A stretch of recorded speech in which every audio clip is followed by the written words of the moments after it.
आको बाको, जैसा ही नाम वैसे ही किताब, वैसे ही कहानियाँ और वैसे ही किरदार, यानी कि बड़े ही विचित्र, बड़े ही अलग और बड़े ही दिलचस्प। जी हाँ, यहाँ पर बात हो रही है दिव्य प्रकाश दुबे की आई 6वीं किताब आको बाको की। यह एक कहानी संग्रह है और इसमें कुल 16 कहानियाँ हैं। इसके पहले दुबे जी ने 2 कहानी संग्रह शर्तें लागू और मसाला चाय लिखी हैं। इसके अलावा 3 उपन्यास इब्ने बतूती, मुसाफिर कैफ़े और अक्टूबर जंक्शन हैं। आको बाको इनकी 6वीं किताब है और इसको प्रकाशित किया है हिंदी युग ने। इसमें पृष्ठों की संख्या है 160 और मूल्य है अमेजन पर 199 रुपये। दुबे जी की अन्य किताबों की तरह यह किताब भी बहुत ही अच्छी है। आमतौर पर कहानी संग्रह की एक कहानी को उठाकर किताब का नाम रख दिया जाता है, लेकिन आको बाको में ऐसा नहीं है। आको बाको नामक कोई भी कहानी इस किताब में नहीं है। इसके बारे में लेखक कहते हैं, कुछ खास लोग हैं जिनकी कहानियाँ से ये सुंदर दुनिया होती है। लोग ऐसे भी हैं जिनकी कहानियों से दुनिया को सुंदर बनाने की ज़रूरत महसूस होती है। ये दूसरे तरीके के लोग हमेशा पीछे छूट जाते हैं। मैं बहुत साल पहले छोटा रहा और जहाँ भी रहा किसी भी तरीके की रेस में शामिल होने से भरसक बचने की कोशिश करता रहा। इसलिए जब भी अपने जैसे आधे अधूरे लोगों से मिला तो लगा कि अपने आप से मुलाकात हो गई। इन सभी किरदारों की शक्ल अलग होकर भी इनकी परछाई एक थी। हम सभी का कोई न कोई हिस्सा और कोई किस्सा अजीब होता है। हम खुद भी समझ नहीं पाते कि वैसा हमने क्यों किया था। आको बाको शब्द से शुरू होने वाली एक छोटी सी प्रार्थना मेरी नानी तब गाती थी जब घर में किसी बच्चे की नज़र उतारनी होती थी। नाम थोड़ा अजीब है, उन सभी लोगों की तरह जिनकी कहानियाँ यहाँ पर हैं। शायद हम उनकी कहानियाँ जान जाएं तो ये लोग भी इतने अजीब न रहें। किताब में कुल 16 कहानियाँ हैं, जिसके नाम हैं सुपर मॉम, पेन फ्रेंड, खिलौना, संजीव कुमार, पहला पन्ना, डैडी आई लव यू, कविता कहाँ से आती है, भूतनी, शुगर डैडी, कमरा, 60 सेकंड, गुमशुदा, विंडो सीट, सुपरस्टार, खुश रहो और द्रौपदी।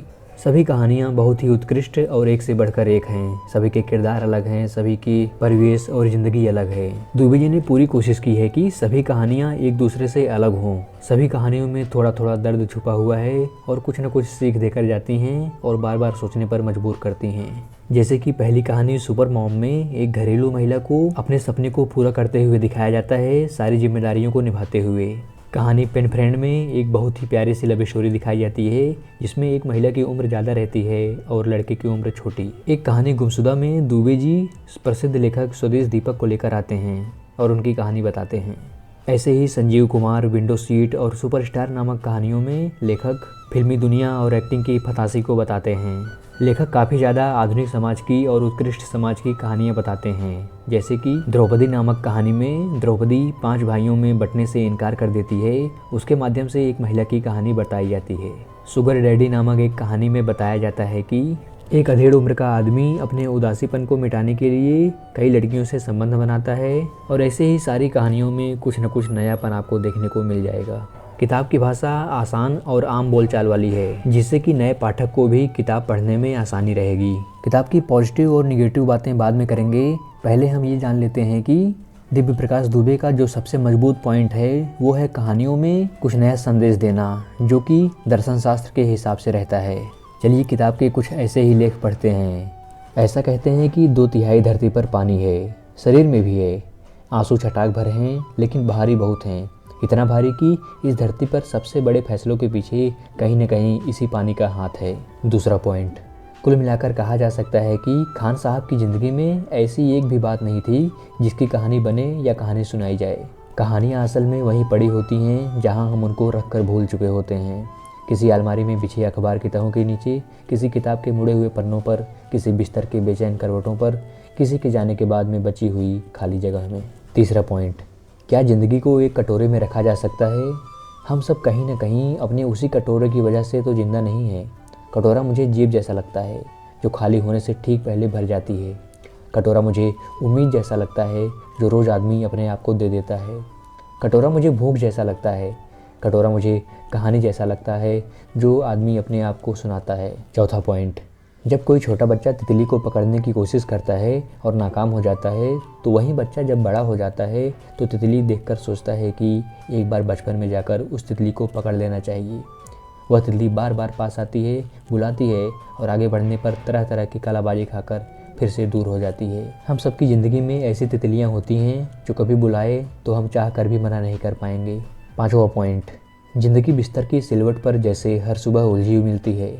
इसलिए उलझी हुई सिलवट को वापस ठीक करने की कवायद में लोग ज़िंदगी के 4 सिरे खींचकर रोज़ उनको संवारते रहते हैं। ज़िंदगी का काम है उलझाना, आदमी का काम है सुलझाना और उस सुबह का इंतज़ार करते रहना जिस दिन सिलवट नहीं मिलेगी। इसके अलावा दुबे जी के वन लाइनर्स तो बड़े ही कमाल के होते हैं। चलिए कुछ इस किताब से पढ़ते हैं। खुशी न बता पाने का दुख शायद सबसे बड़ा होता है। आदमी बदलता है तो उसकी महक भी बदल जाती है। प्रेरणा हमेशा अंदर होती है, बस उसे जगाने वाला चाहिए। सबको अपने रास्ते बनाने होते हैं, किसी को बना हुआ रास्ता नहीं मिलता। बड़े लोगों से भगवान खो जाता है, जैसे बच्चों से खिलौना खो जाता है। यादें खो जाएं तो ज़िंदगी आसान हो जाती है। हम अपनी यादों से परेशान लोग हैं, दुनिया तो बहुत बाद में परेशान करती है।